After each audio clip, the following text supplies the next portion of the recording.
Yeah, we're going to get to that, Bill. Bill wants his own copy. Laron, come right on up in here. Oh, good, good. You can, yes, we're going to turn one of these on. Here, let me get this one for you. I think we do it from the back. Oh, they're already on. Yeah, good. And we have another for the mics out there. And if you have another person come up, we have a third mic as well. So I want to once again thank Laron for being here and thanking you guys for being with us today as well. This is a great crowd, and I appreciate the opportunity to have this conversation. Just if you don't know, that Laron has a Bachelor's of Arts in Film and Media Studies, and so this has been his life preparation, right? That you're to express yourself, and has done work in a lot of different media, and he's got work credits in the film industry, everything from something on the Food Network to some work on August Osage County that was filmed here in Oklahoma, and this is obviously a lot of other projects in the works right now. But that's exciting that we have a true writer-director with us, and we appreciate that. But I will tell you, when I first saw this, when you let us know that it was out there and we could stream it, I was counting the themes that you introduced, and it was just phenomenal how many themes, and I think you embody that intersectionality, and I think that is, we're going to dive into that, so I'm not going to do any spoiler alerts, but just to get the ground started, when did you first think about this storyline, arc that you wanted to kind of pull in all these different angles that may express either something from your personal life or things that you'd witnessed personally growing up here in Oklahoma? But just kind of do a broad introduction, then we're going to break into some questions. Okay. Thanks. This idea came to me in college. I was one of my college dorm mates. He told me that I was the whitest black guy that he'd ever met. And I remember he said it in a way that as a compliment, but I did not take it as one, because I realized that he was kind of equating my intellect with being, being white, essentially. And I know that was, again, intended to be a compliment, and I think that it was a good kind of seed that was planted in my head, because I thought that would make a great conversation for a discourse for a movie. And since I'm a mixed race, double minority, it was a great idea, and I was very excited to get to work with having this thing that would not go away in my head. And I just love how much it's connected with people from different backgrounds. It started off as a conversation with myself, my own issues with racism or my upbringing, going into kind of affluent spaces as a black man. And it was the first time that I had an idea that I was able to put to paper and come to fruition. And I think it's a huge blessing, because it's one of those things that, you conceived it. I wrote it on a PC computer that was on its last leg. It was a college gift, but it started off as being something that I wanted to write specifically about my journey as a black queer person. But I realized that the first draft of it was super confrontational. It wasn't originally a comedy. It was a drama. But I realized how much it lent itself to humor, stereotypes, so that we can all relate to these things. And I realized that instead of like waving my finger in people's faces, I thought it would be a good idea to broaden, this to being a story just in general about identity. So all of the characters you notice are kind of the inverse of the stereotype you would associate with them. And I wanted that to be something where we can all have a conversation, because there's at least one access point, I think, for everybody. To be able to relate to something here, whether you were adopted, whether you were, we have even the white female character, the girlfriend, like she's, standing up for herself. She's not this ditzy, girl that you would normally see in this typical kind of teen or college film. So I wanted that to be kind of a conversation starter for people, that we are three-dimensional human beings, and that we don't fit in these carefully constructed boxes that society set out for us. So.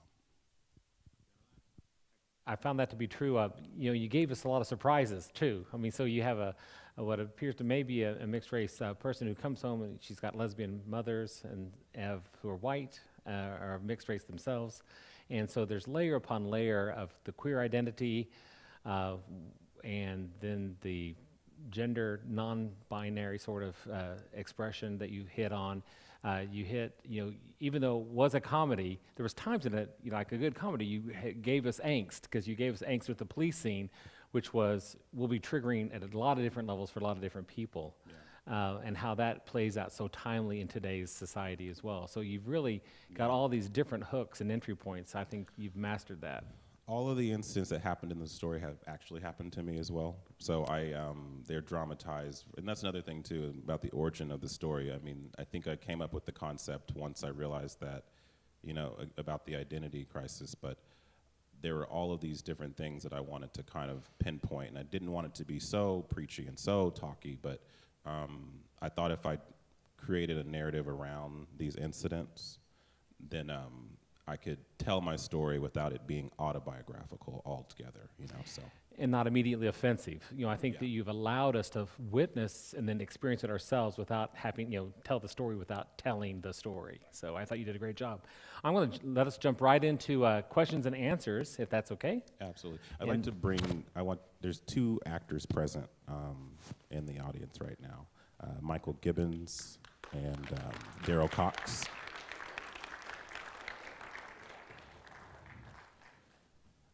So that if you guys have any specific questions for the actors, and they can tell you what a tight ship I ran on set. Here's the second one for you guys. If you can okay, and this mic is live. Is this mic is live as well?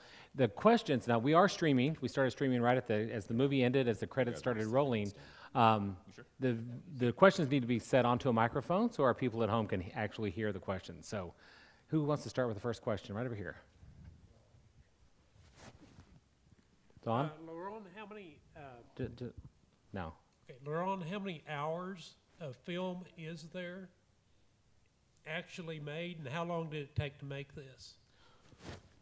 Oh wow! I couldn't tell you how many hours there were, but there was enough for a hard drive. There was probably a solid,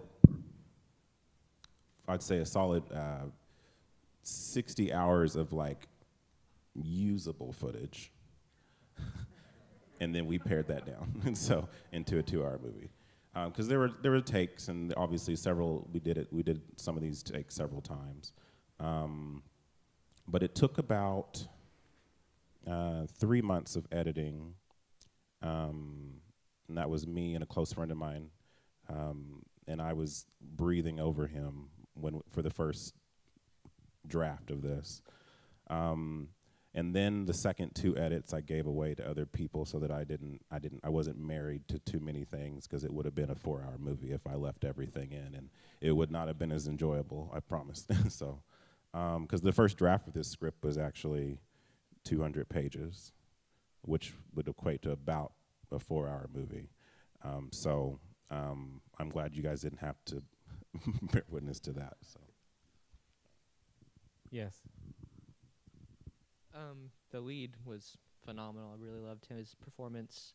What was the casting process like for him? Did you write it with him in mind going into production, or did he audition for the role? So the actor's name is Joseph Anderson. He's actually doing a lot of cool things right now. If you guys are familiar with the Rock, Dwayne Johnson did a show called Young Rock.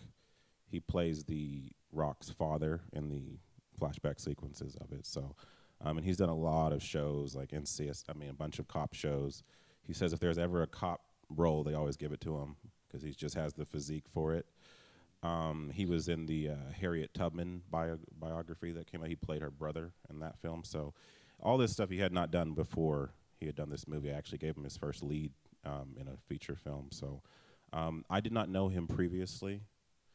My producers actually had worked with him because he's an Oklahoma native, and he had moved to Los Angeles And they had worked with him briefly on like a television show or a pilot or something of that sort, and they thought he'd be a great person for it, and he was. So I really didn't audition him. I actually just saw a demo reel of his work and thought he would elevate my script to higher heights. But in general, we used Chris Freihofer for a lot of the supporting roles. Daryl and Michael were both auditions that I saw. And Cindy Hanska, who plays his wife, I saw the two of them, at different times. And they just had this cozy warmth about them that I was so glad that, the two of them said yes to it. So, and then Daryl has a long roster of movies that he's been in. If you've seen RoboCop, he has a pretty amazing scene in that. So he's been around for quite a while. And that one was kind of a no-brainer. Do you want to address working with this director a little bit since you're here with us today? I haven't seen this since I first saw it, and it is just as fresh and powerful and amazing as it was a couple years ago. So that's, and fortunately and unfortunately, as timely as ever, I think. It was a great project to work on. Just the cast and crew that came together for this were incredible. The line in there talks about music being healing. You mentioned comedy at the beginning of this, and I think comedy is on the other side of that coin. And I think the changes that you made really have made it a powerful story, because it tells it. It helps you experience it and feel it, but it's not preachy and in your face and beating you over the head with it. You get to accept these three-dimensional people in this world and see things very clearly. So, I was happy to lend it to comedy for sure, because I know once I did that, I realized that would be more digestible for people, because people are more willing to laugh at these uncomfortable situations and then have a moment of pause and clarity after certain intensified scenes happen. Whereas I think if it had been I'm a huge fan of Spike Lee, but if it had been very Spike Lee-esque, where it was just kind of in your face, it's normally not, for me, the best approach to get someone to embrace a complex subject like this, like a perspective from a marginalized group. So, but yes, Daryl. Yeah, I was very happy to have worked on this, and I just want to say one thing is, which you probably may have noticed, is that one of my favorite things about the script is that every single character is three-dimensional, and every single character has a justification for what they do, and it's not to put anybody down, but for a film based in Oklahoma, this was a rather special film that got a lot more into depth into the human experience and what people are really like. And so I thought that was one of the hallmarks of the film. Let's take some more questions. Mr. Chapman, did it ever occur to you that you were going to write something that would touch on everybody? Everybody. All the pain, all the joy, all the feelings. Kudos, sir. Thank you. And also, if you've got a 200-page book ready for us, I would love to read your entire story. I really would. Thank you so much. Yeah, there was enough there for a mini-series, You People, the series. But that was I'm actually thankful for that really big draft, because when I did have to pare it down to a feature-length script, I had something to reference so that all these characters, like I know their history, I know all these extra scenes that didn't get put into the movie, so I was able to inform some of their dialogue and some of the things that we did. Like, hey, remember, because you lost that person, and remember this is because so that it was very helpful to have kind of a blueprint to kind of reference. So, We have a question back here. Laron, can you tell us where some of the actual settings were? yes, we shot kind of all around Oklahoma City. We shot at a restaurant downtown called Café do Brasil. We shot at what is it called? The Oklahoma School of Science and Mathematics, which is kind of near, close to Lincoln. That served as the college. We shot in my mom's house.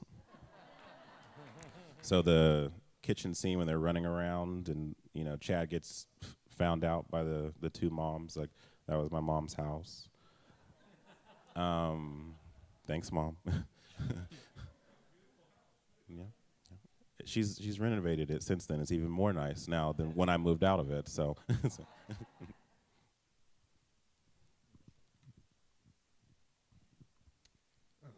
Wow, being on a spotlight is always weird. So, was this your first script you ever wrote? This is the first thing I wrote. Mm-hmm. For being the first thing you wrote, that was really good. Thank you, sir.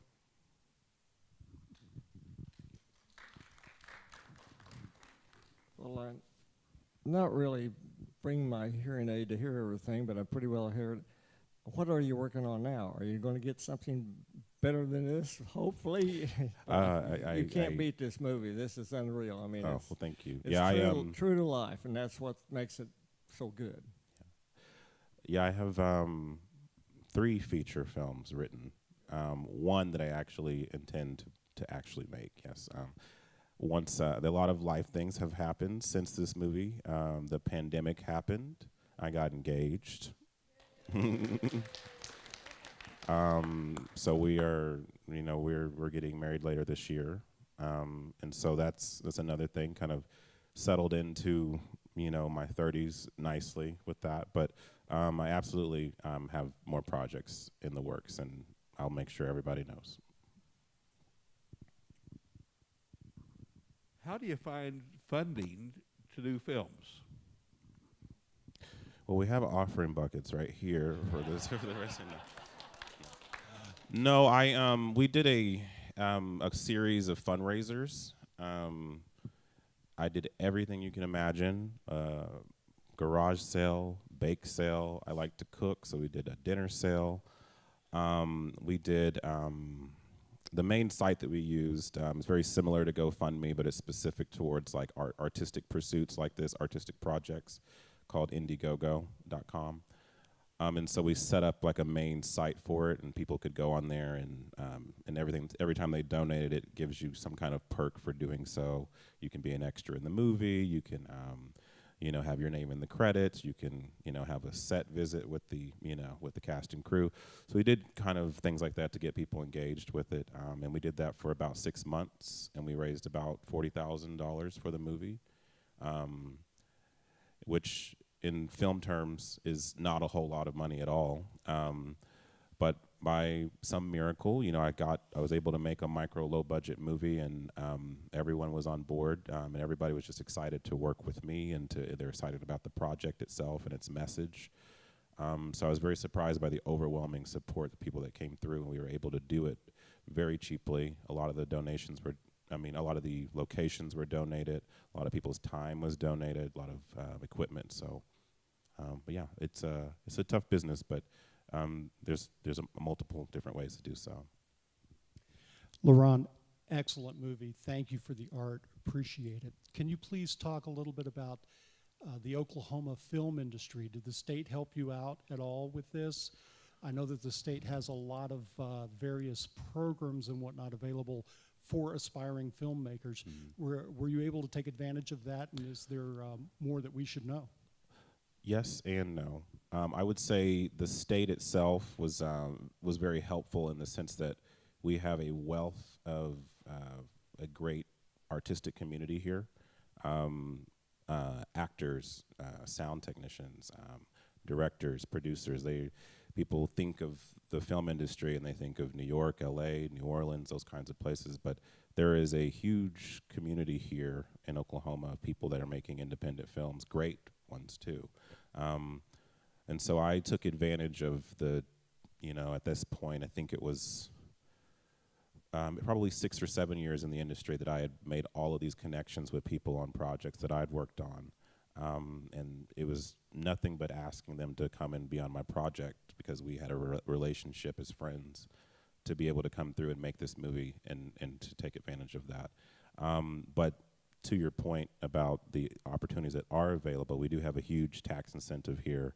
If you have a minimum of a $50,000 budget film, then you qualify for a 37% rebate to come back to your film, which is a huge incentive for people to come here to our state from all over, because if they can get nearly half of their budget given back to them, and then also the kind of the caveat there is that you have to hire local film crew and talent and what have you up to a certain degree.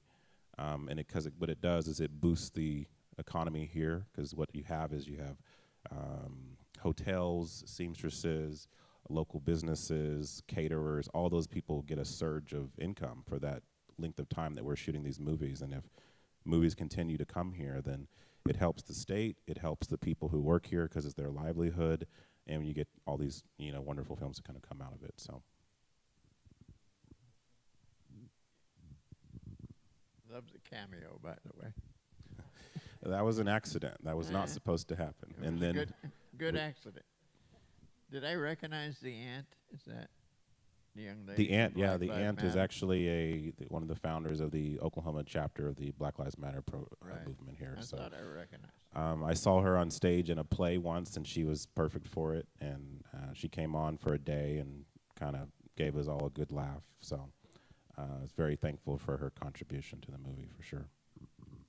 So, Laron, your movie addresses racism, sexism, adoption, all kinds of issues, identity, but one of the things that nobody ever talks about, which your movie does address, is alcoholism and drunk driving.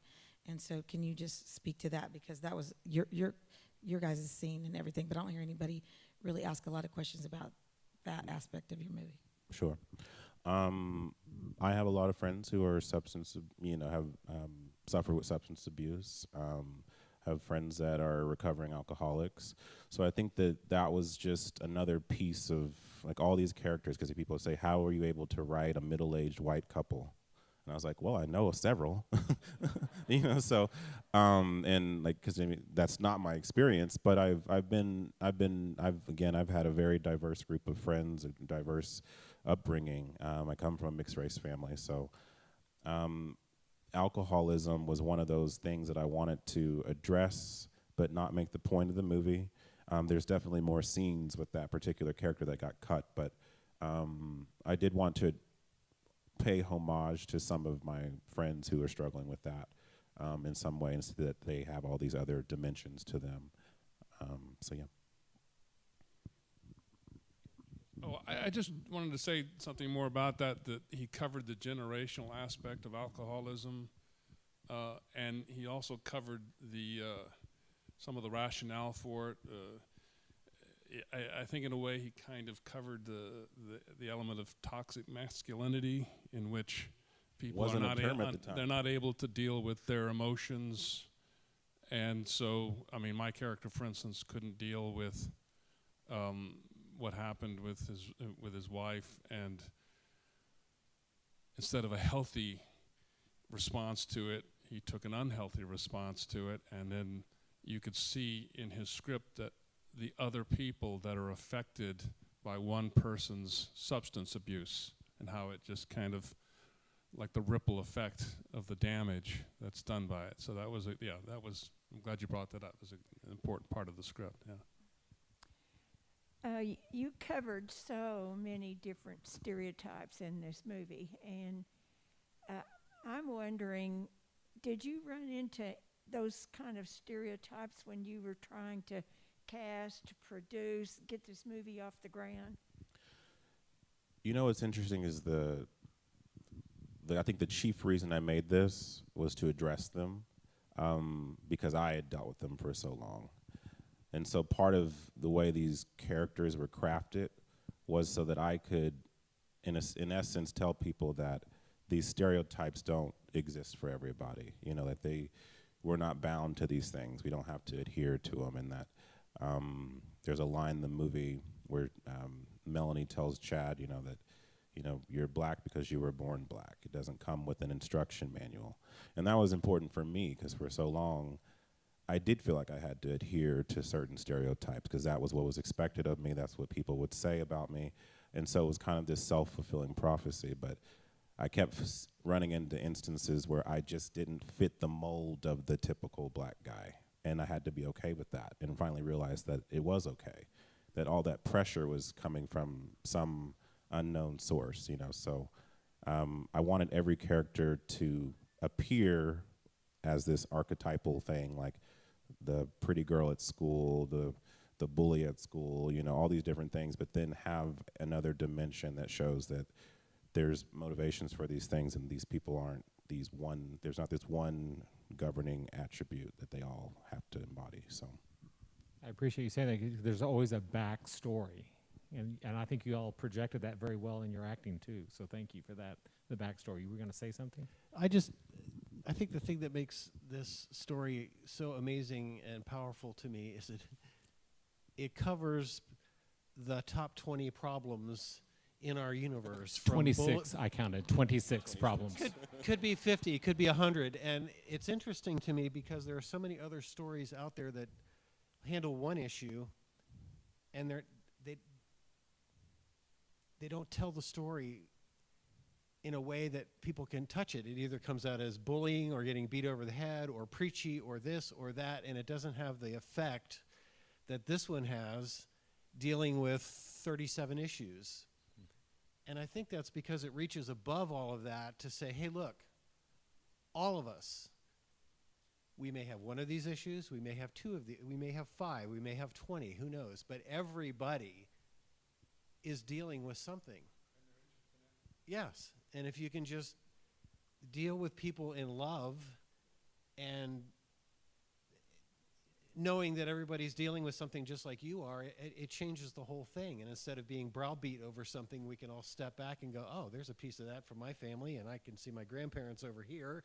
And it just, it makes this experience so much more powerful and profound and life-changing, I think. I think my background in journalism was actually, I got a scholarship to OU for journalism, not film, which was surprising to me because I'd never wound up being a journalist, but it was something I just knew how to do from high school into school, so it was an entry point. But I realize now that when I write stories, I'm so interested in human interest stories, social issues. That's always been like the topics that I've always wanted to explore. So I feel like it's natural that my love for film and kind of married with that understanding and coming at things from a journalistic kind of unbiased sort of standpoint is kind of like how the genesis of this idea kind of came about, at least the approach and the perspective for sure. We're going to take a question back here, but if you'll signal to me, I'll come to you next. Hey, Laron, it was an amazing movie, and I really appreciated how I feel like anyone who watched it could see a part of themselves in the movie somewhere. But my question is, have you received any kind of backlash after people have watched the movie where they've said stuff like maybe, oh, you should have focused on this a little more, or maybe you shouldn't have excused this behavior or anything like that? Have you experienced anything like that? Not a lot. More than criticisms, I've gotten people come to me and say, hey, you told my story, or hey, thank you for telling my story, or some aspect of that. And it's interesting the different ways that it's connected with people, like ways I didn't even necessarily intend, but are definitely present there in the story. But there's one incident I can remember. It was at a screening, actually, a few years ago. I had someone point out that the Melanie character, like, why did you have a cis woman, you know, being the leader of a LGBT club, you know? And this was a queer person, so he was just mainly curious, but there was definitely a level of intensity that he approached the question. And I thought it was important because I recognized that there were so many people in my life who have been adopted, you know, by queer couples. And I thought that was also something that's not seen regularly on camera. And having been born around that and being supportive of that, it makes sense I thought, for the Melanie character, that would be something that she would have an interest in to try and broach. And also because those people have a story as well. So.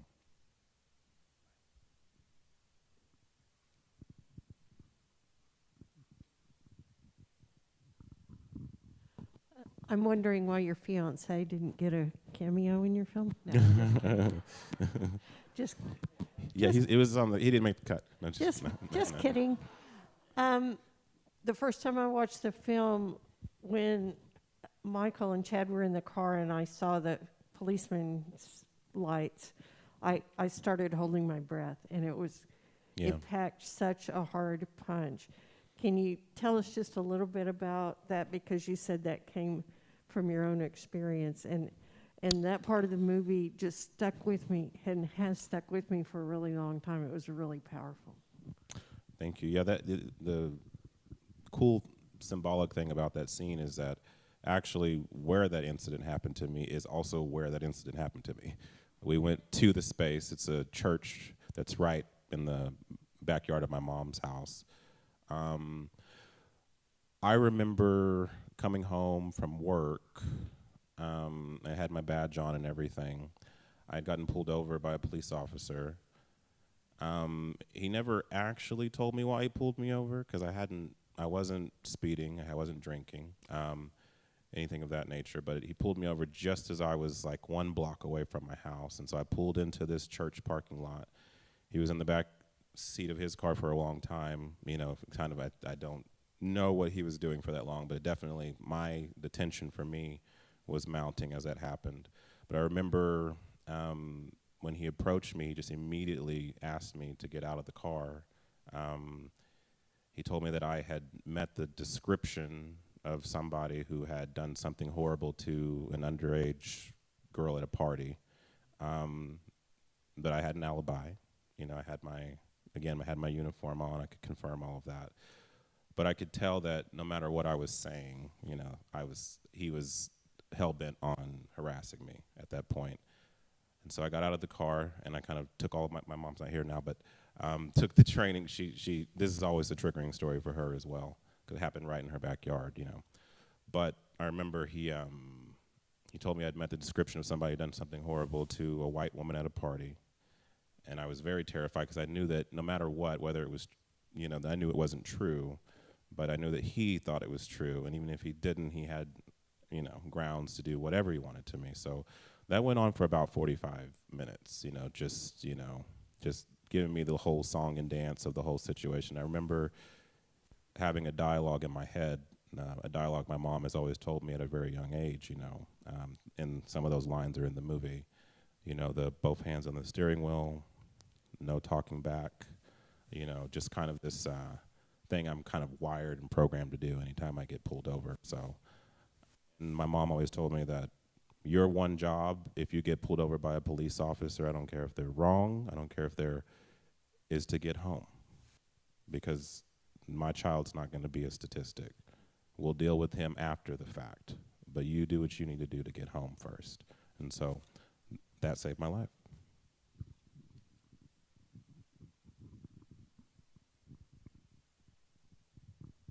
I think it's very interesting that this was at one time a drama, and I'd like to know what the process was to turn it into a humorous story, and how difficult was that, and how long did that take once you decided?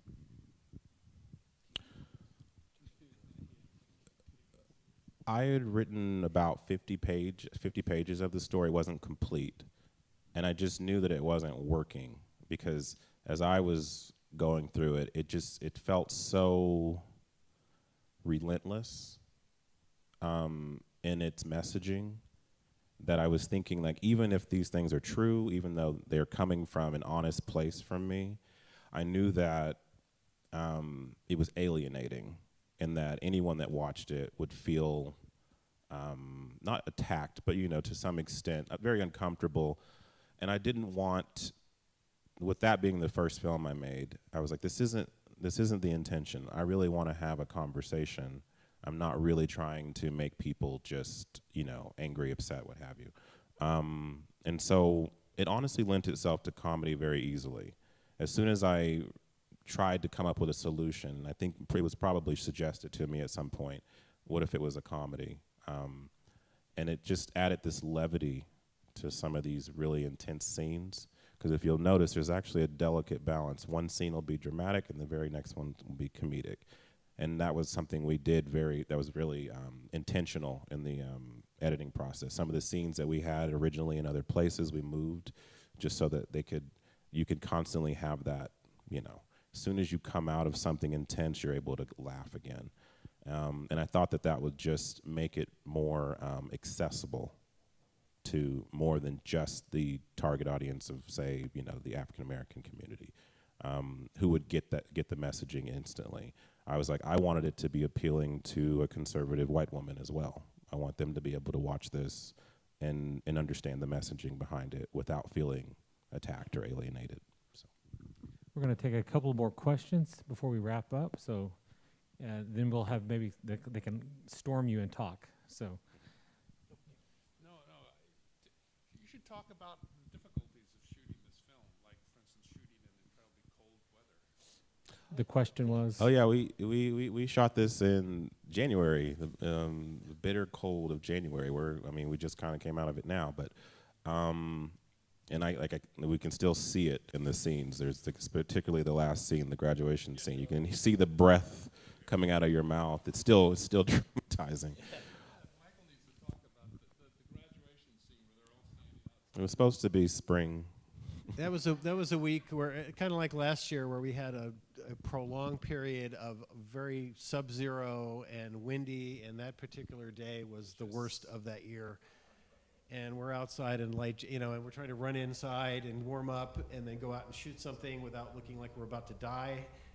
And you don't want this, you don't want the steam and the breath and all of this stuff. And I think it's hidden very well. We know where to look. Oh, we didn't know that one. Shooting in very cold weather so you don't have the steam, because you suck on an ice cube. I think and then you don't have the steam coming out of the actual tape. It's not a lot of fun, but it eliminates that. We'll do that for you people too. If we ever do that again. I never knew that. Any final question? Well, please join me in thanking this trio. Thank you. I think you got one more. We have, of course, one more question. Where do you get a copy of it? Where do you get a copy of that? Thank you, Bill. Sorry, thank you. Yeah, absolutely. So it's available on streaming services right now. If you have Peacock, if you have Tubi, if you have Vudu, Samsung Now, Fandango Now, Sling TV. I think we can make a post about this too, maybe afterwards, just kind of something to be available for them. And you can also purchase a hard copy of the DVD on Amazon, at Amazon.com. So if you just search You People and then put in my name, that should come up. So. And to take from one of the final phrases from the movie, we are learning to live boldly. And I think you did a great job captivating. Live your own truth, live who you are, but to live boldly. And thank you so much, Laron, for being with us today. Thank you. And we're going to thank the studio audience. We're going to stop the live stream and come up and visit with this group if you'd like to.